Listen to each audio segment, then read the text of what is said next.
নমস্কার।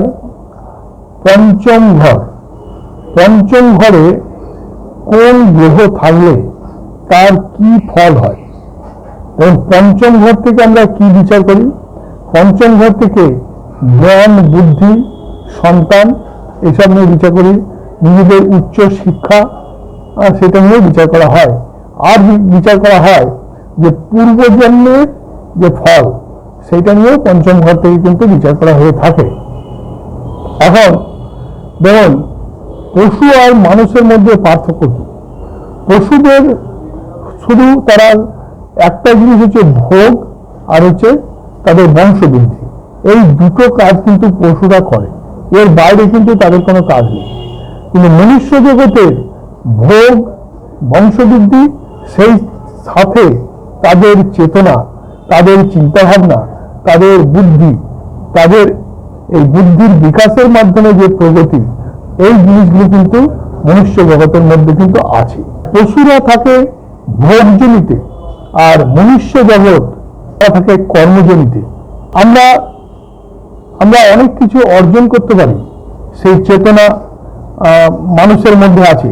সেই চেতনার মাধ্যমে কিন্তু আমরা চিন্তা ভাবনার মাধ্যমে আমরা কিন্তু আমাদের জীবনে অনেক কিছু অর্জন করি। একটা মানুষের কোনো কাজ করার আগে চিন্তা ভাবনা দরকার, বুদ্ধির দরকার। বুদ্ধির প্রভাবেই মানুষ চিন্তা ভাবনা করবে। সেই কারণে যদি পঞ্চম ঘর কারীর ডিস্টার্ব হয়, পঞ্চম ঘরের যে অধিপতি গ্রহ বা পঞ্চম ঘরে যে গ্রহ বসে আছে সে যদি ডিস্টার্ব হয়, তাহলে পঞ্চম ঘরের প্রতিকার সবার আগে করা দরকার। কোনো জাতকের পঞ্চম ঘরে বুধ বসে আছে, তাহলে কি করতে হবে? বুধ থেকে আমরা কি জানতে পারি? বুধ থেকে শিক্ষা, জ্ঞান এই সম্বন্ধে কিন্তু বুধ থেকে পাওয়া যায়। যদি পঞ্চম ঘরে মঙ্গল বসে থাকে, মঙ্গল কি দেয়? মঙ্গল ফিজিক্যাল ওয়ার্ক, অর্থাৎ শারীরিকভাবে কর্মতৎপরতা, এটা কিন্তু মঙ্গল দেয়। তাহলে সেখানে শারীরিক কর্মতৎপরতার মাধ্যমে কিন্তু সফলতা আসে। যদি পঞ্চম ঘরে রবি থাকে, রবি কি? রবি হচ্ছে আত্মকারক গ্রহ। তাহলে নিজের চেতনা, নিজেকে নিয়ে যে কাজগুলো হবে সেই ধরনের যদি কাজ করা হয় তাহলে পঞ্চম ঘর সফলতা দেবে। পঞ্চম ঘর পাওয়ার পাবে, মানে নিজেকে নিয়ে চিন্তন করতে হবে, নিজেকে নিয়ে ভাবতে হবে, তাহলে পঞ্চম ঘর পাওয়ার পাবে, তাহলে সে সফল হতে পারবে। যদি কারো পঞ্চম ঘরে কেতু থাকে, তাহলে কেতু কি দেয়? গুপ্তবিদ্যা দেয়। কেতু কি দেয়? অ্যাস্ট্রোলজি। তাহলে সে যদি অ্যাস্ট্রোলজি নিয়ে পড়াশোনা করে, সে পড়তে পড়তে কিন্তু বিরাট বড় অ্যাস্ট্রোলজার হয়ে যাবে এবং তখন দেখা যাবে যে পঞ্চম ঘরের যে প্রকৃত ফল, সেই ফল সে পাচ্ছে। যদি পঞ্চম ঘরে চন্দ্র থাকে, চন্দ্র কি মনের কারক, তাহলে তাকে সোশ্যালজি নিয়ে পড়তে হবে। মানে মানসিক যে ব্যাপারগুলো আছে সেইগুলোতে যদি সে চিন্তন করে তাহলে তার বিকাশ ঘটবে।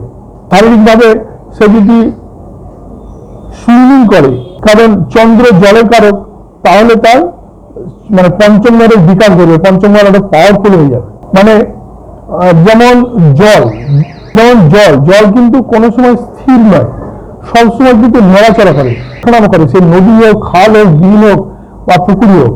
চন্দ্রও তেমনি সবসময় গতিশীল। চন্দ্র মানে যখন কৃষ্ণপক্ষ তখন কমতে কমতে কমতে কমতে কমতে কমতে অমাবস্যায় গিয়ে চন্দ্র পুরো অন্ধকার হয়ে যায়, আবার বাড়তে বাড়তে বাড়তে বাড়তে পূর্ণিমাতে গিয়ে চন্দ্র পূর্ণচন্দ্র হয়ে যায়। ঠিক তেমনি মনকে যদি আমি নাড়াচাড়া করি তাহলে চন্দ্র পাওয়ার পাবে, তাহলে পঞ্চম ঘর পাওয়ার পাবে, তাহলে পঞ্চম ঘরের বিকাশ হবে। এমনও দেখা গেছে যাদের পঞ্চম ঘরে চন্দ্র আছে তারা একবারে মানে চরম সীমায় পৌঁছে গেছে, মানে সফলতার চরম, একবারে আকাশ ছোঁয়া সফলতা।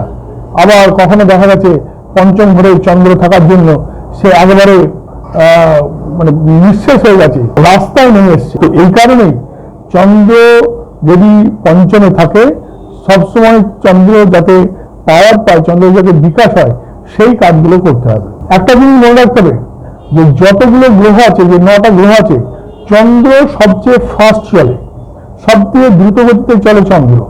তাহলে যে কাজের মাধ্যমে দ্রুত সফলতা আসে, পড়াশোনা, তারপরে মানসিক যে বিকাশ অর্থাৎ চিন্তা ভাবনা করা, হিউম্যান সাইকোলজি, এক্ষেত্রে হবে, কনসিয়াসনেস বাড়বে, মনের যে বিকাশ সেটা বাড়বে, সেটা বাড়লেই পঞ্চম ঘর পাওয়ার পাবে।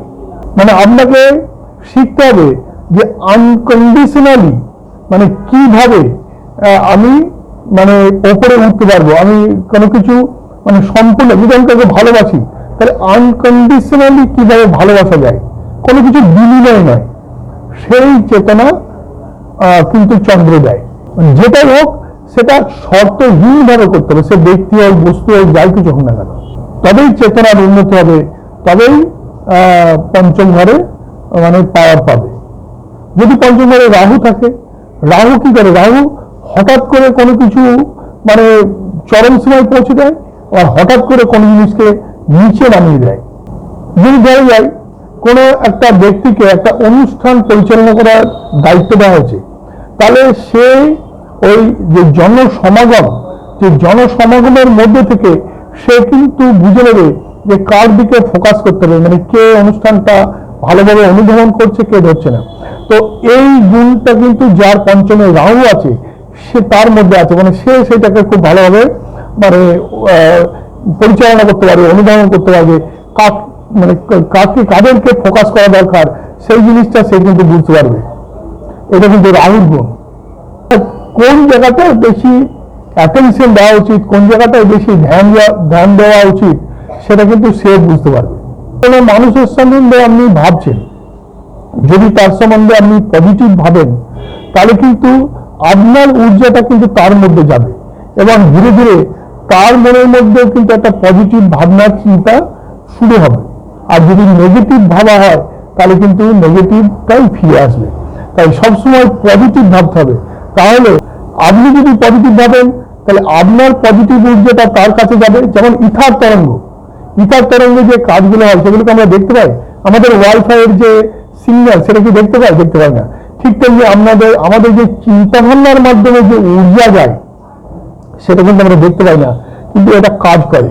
আমরা যে মন্ত্র জপ করি, মন্ত্র জপ কি আমরা বুঝি যে বেকার নয়।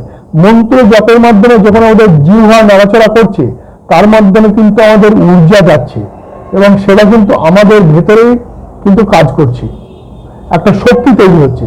ঠিক তেমনি আপনি যদি মানে কোনো ব্যক্তির সম্বন্ধে ভাবতে থাকেন, পজিটিভ ভাবনা যদি ভাবেন সবসময়, তাহলে দেখবেন সেই ব্যক্তির সাথে যখন আপনার হঠাৎ করে সাক্ষাৎ হচ্ছে বা হঠাৎ করে কথা হচ্ছে, তখন তার সাথে আপনার খুব মানে শুভ আলোচনা, ভালো আলোচনা, পজিটিভ আলোচনা হবে।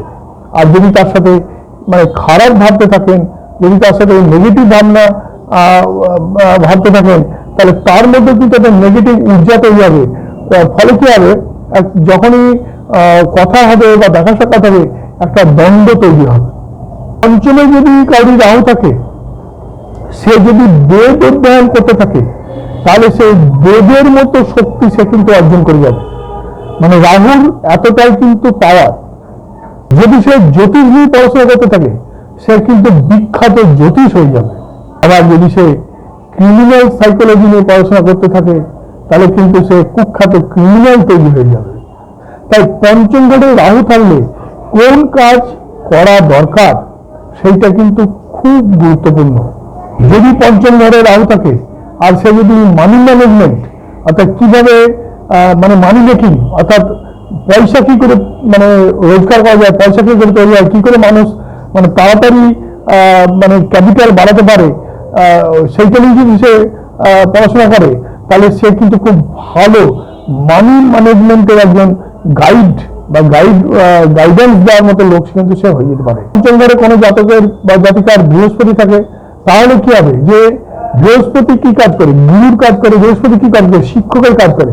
তাহলে কোনো গুরু থেকে, কোনো শিক্ষক থেকে, কোনো মেন্টর থেকে আপনি যে গাইড পাবেন, সেই কাজগুলো কিন্তু আপনাকে পঞ্চম ঘরকে অনেক পাওয়ারফুল করবে, পঞ্চম ঘরের বিকাশ ঘটাবে, এবং পঞ্চম ঘরের যে ফল, সেই ফল কিন্তু ভালোভাবে আপনি পাবেন।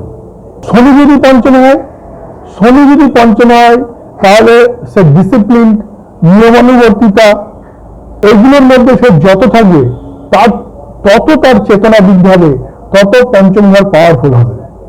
পঞ্চমে শনি মানে একটা আর্মি অফিসার, যেমন হয় ডিসিপ্লিন, ঠিক সেই ধরনের কাজ করে। মানে সে দেখা যাবে যদি মানে কোনো সেনাবাহিনীর বাড়ির যদি সন্তান হয়, তাহলে তার যে আচরণ ঠিক তাতে কি হবে, সে পঞ্চম ঘরটা অনেক পাওয়ার পাবে, পঞ্চম ঘরের বিকাশ বেশি হবে। ভীষণ ধৈর্য এবং সহনশীলতা থাকবে। ধৈর্য এবং সহনশীলতার মধ্যে কিন্তু মানে শনির যে কাজ, সেই কাজগুলো যদি ঠিকমতো করা হয় তবে কিন্তু পঞ্চম ঘরের বিকাশ ঘটবে। এখন কথা হলো যে আপনি কোন বিষয় নিয়ে পড়াশোনা করবেন, আগামী দিনে আপনার কোন বিষয়টা আপনার সন্তানের কোন রাস্তায় গেলে সঠিক রাস্তা হবে, সেটা কিন্তু এই পঞ্চম ঘর বিচারের মাধ্যমে কিন্তু আমরা জানতে পারি। তাই কোনো সন্তানের শিক্ষা জীবন যখন মোটামুটি একটা স্টেজে যায় যে আমি কোন রাস্তায় যাব, সেই সময় কিন্তু পঞ্চম ঘরের বিচারটা খুব ভালোভাবে করা দরকার। কারণ পঞ্চম ঘর থেকেই সেই সন্তানের সফলতা কোন রাস্তায় আছে, কিভাবে সে সফল হবে, সেই যে জ্ঞান সেটা কিন্তু আমরা পঞ্চম ঘরের অধিপতিকে এবং পঞ্চম ঘরে কোন গ্রহ বসে আছে তার উপরে কিন্তু পাবো। এর সাথে আমাদের আর একটা জিনিস দেখতে হবে, শুধু পঞ্চম ঘরের অধিপতি বা পঞ্চম ঘরে যে গ্রহ বসে আছে সেইটা দেখলেই হবে না, তার সাথে দেখতে হবে সেই গ্রহ ওপরে অন্যান্য কোনো শুভগ্রহ দৃষ্টি কেমন আছে, সেই গ্রহ কত ডিগ্রিতে আছে, এই বিষয়গুলো কিন্তু ধরে রাখা দরকার। পঞ্চম ঘরের অষ্টক বিচার করা দরকার। এই সবগুলো বিচার করে তবেই কিন্তু আমরা সঠিক কোনো বিচারে আসতে পারি। যাদের আমার অনুষ্ঠান ভালো লাগে তারা নিশ্চয়ই লাইক করবেন, যারা প্রথম অনুষ্ঠান দেখছেন তারা অবশ্যই সাবস্ক্রাইব করবেন, যাতে পরবর্তী ভিডিওগুলো তারা সবার আগে পেয়ে যান। সবাই খুব ভালো থাকবেন।